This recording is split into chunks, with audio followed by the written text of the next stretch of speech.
Welcome to the Checkered Floor Garage. My name is Frank, and in this video, I'm going to continue to remove things from my Vulcan 750 in order to be able to tilt the engine and replace the stator. Let's start by draining the coolant and removing the radiator and the associated hoses. Over here on the right side of the bike, underneath, we're going to start by removing a 10 mil drain bolt.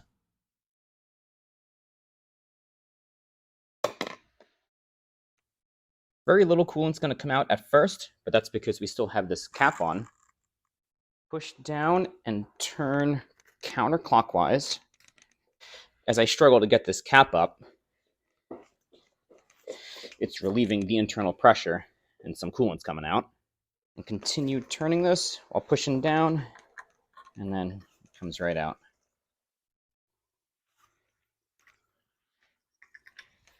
Be ready to collect about a quarter gallon of coolant from this one drain bolt down here.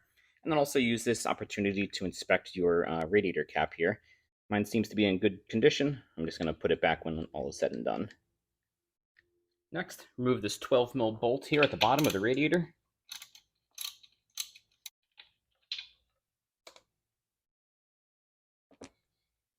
All right, not much came out from there, just a couple drips. From the right side of the bike, remove this bottom drain bolt here for the front cylinder. It's a 10 mil.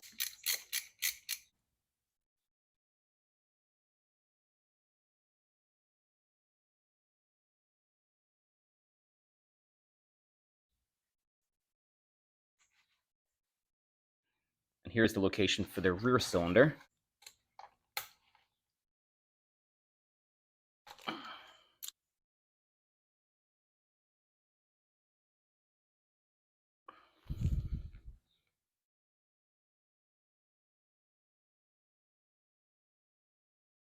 A little bit of sediment there that came out.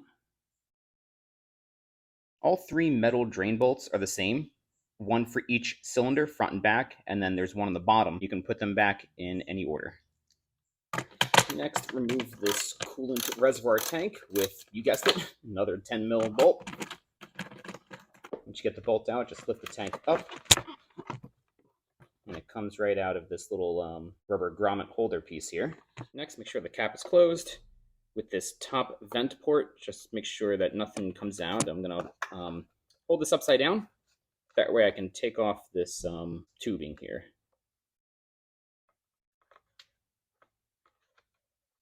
There we go. And I'm just going to drain the coolant out from this reservoir tank here. When all was said and done, not too much extra coolant came out. Still roughly a third of a gallon, maybe a little bit more. Set it aside and bring it to a recycling facility. Next, remove these three 10 mil bolts for the radiator plastic covering.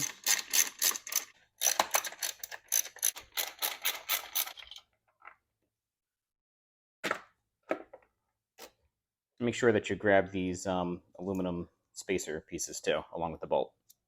Phillips head to remove these two hose clamps, or you can use a 6 mil bolt.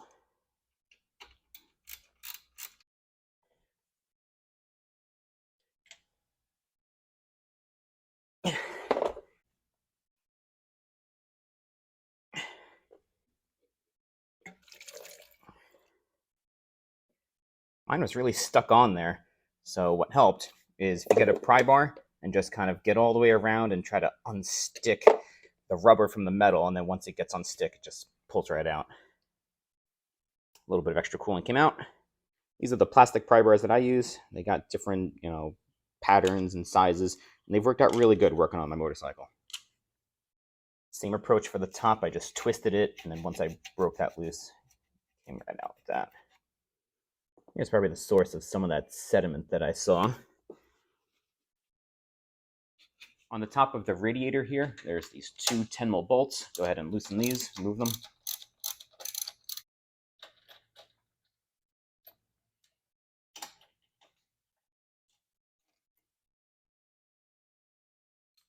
There's two more at the bottom on the right and left. The bottom left side here of the motorcycle, you've got this grounding wire, so just make sure it goes back during reassembly.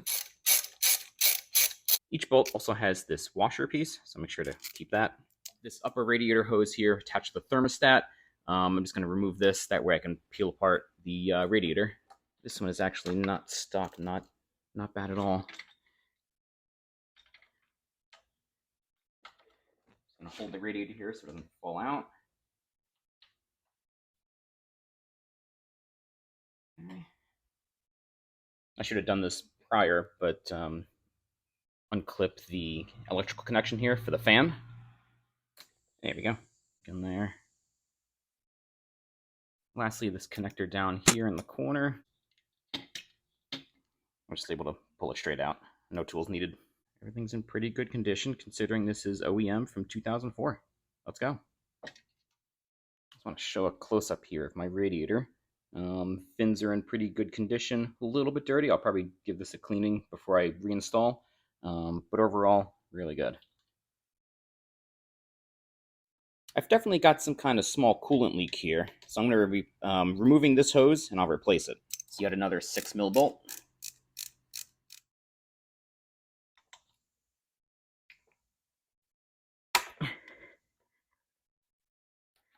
Definitely what helps is getting around and prying off that initial stickiness. And there's another hose clamp up here. I'm just going to remove this.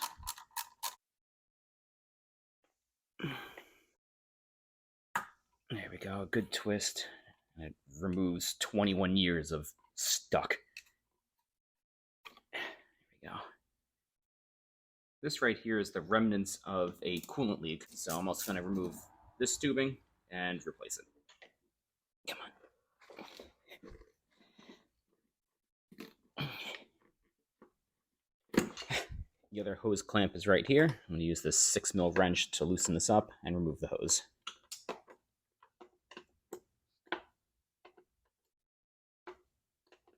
To get this tube off, let's see if I can't just grab it and twist.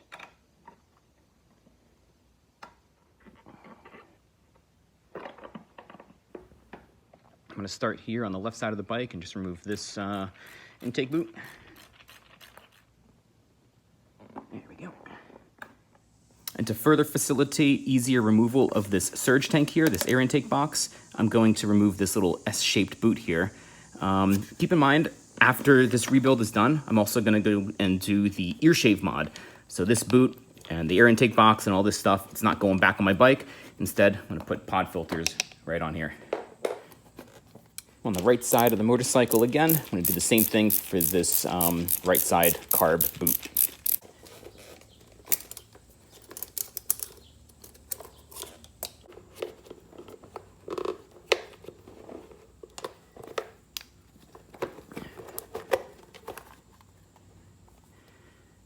And that's out. Now I'm going to remove this crankcase vent line, this breather vent line from the bottom of the air intake box. I'll just take it off the cylinder while I'm at it. Next, I'm going to take care of the two coolant tubes at the top of each head. They are, they've got 8mm bolts here.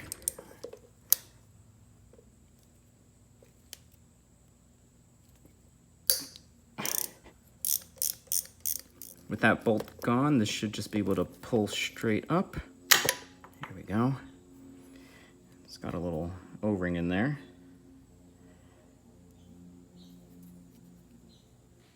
I am so afraid of dropping something down there, so what I'm going to do is just get some paper towel and just stuff that in there to prevent that from happening.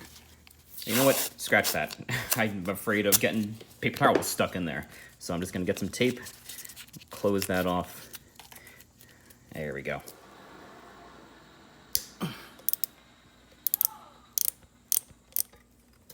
And just twist gently and pull up.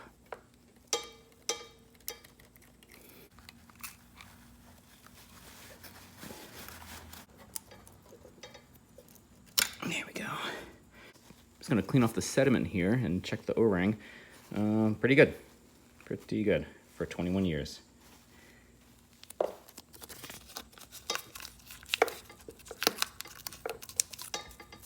I'm going to give the same preventative treatment here for the openings to the carb, now that there's no air filter or anything on here. On to draining the oil. Get a drain container, 17mm socket, and let's head underneath the bike, and I'll show you where to drain from first. Here's the 17mm drain bolt right in the center of the crankcase.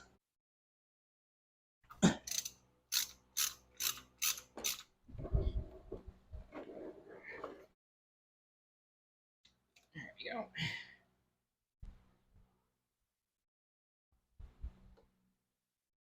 I just loosely put the oil drain bolt back on the bottom of the bike here. I got to get a new crush washer. So in the meantime, let's continue draining the oil. What I find that really works out well is get the same 17 mil socket, get a couple of extenders, and that gets me some space here to be able to clear the frame and the kickstand. And loosen.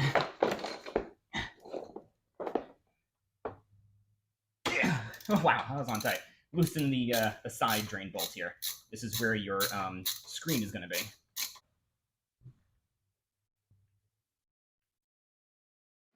So remove this drain bolt here, and then next a spring, and then dig a little bit deeper in there. You're going to get this little washer that sits on the screen, and then finally the screen. Finally, to wrap up the oil draining, just going to take off this oil filter here. Putting some aluminum foil there on the starter helps protect it, helps not make such a big mess.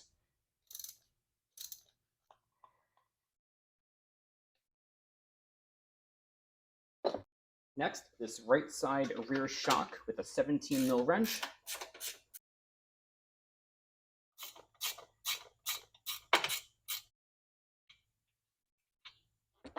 Just pull this straight on out.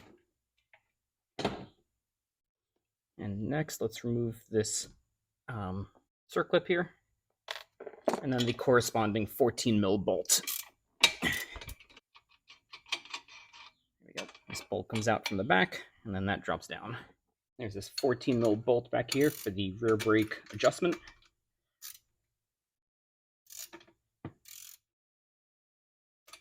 All right, it comes off just like that. And I'm gonna get this nut off here. I can finally fix this. It's been on the wrong side of my bike for the longest time. This should be on the left side of the motorcycle. Next, get a big old wrench for this nut here, or 27 mil socket. Let's break this loose.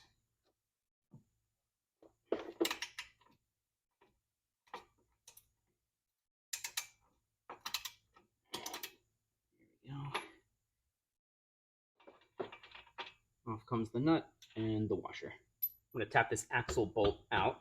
Again, mine is on the wrong way. You should be doing this from the other side, the left side of the bike. I'm going to pull the axle bolt out, and then as you do, also don't lose this spacer here. That'll fall. There's the spacer.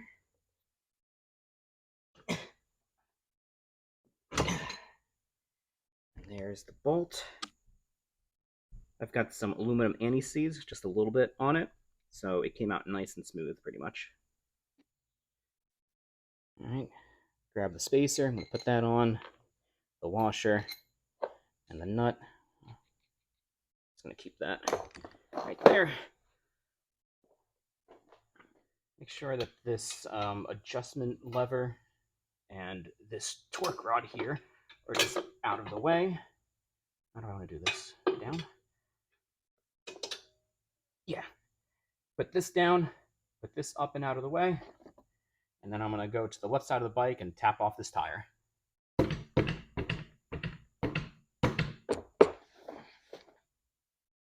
It'll make it even easier to get this rear tire away from the bike to relieve the air pressure. Getting air pressure out helps because, as you can see, it's still a little bit of a tight fit. So lift up the back of the bike and you can just wheel the tire out just like that. Now we can remove the left side rear shock. And then as we pull this away, just hold on to this final drive assembly here. There we go. Next are these 4 bolts here. They are 12 mil.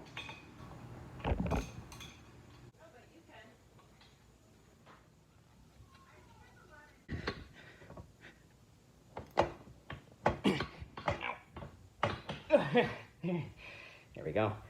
Hopefully yours isn't rusted on too bad. There's a little weep hole here on the top for the final drive oil, so keep this right side up, that way you don't have oil falling out there. This will wrap up part 2 of the video. In part 3, I'm going to tilt the engine and replace the stator and maybe start getting stuff back onto the bike. Don't worry, I will show you the entire journey of getting everything back onto the bike. One note, the removal of the rear tire and the final drive assembly could be optional. I'm using this as an opportunity to lube the splines, but the engine can be tilted and the stator can be replaced with the rear tire and everything in place. So you know the drill. Questions and comments down below. I look forward to addressing them, and I'll see you guys soon in part 3.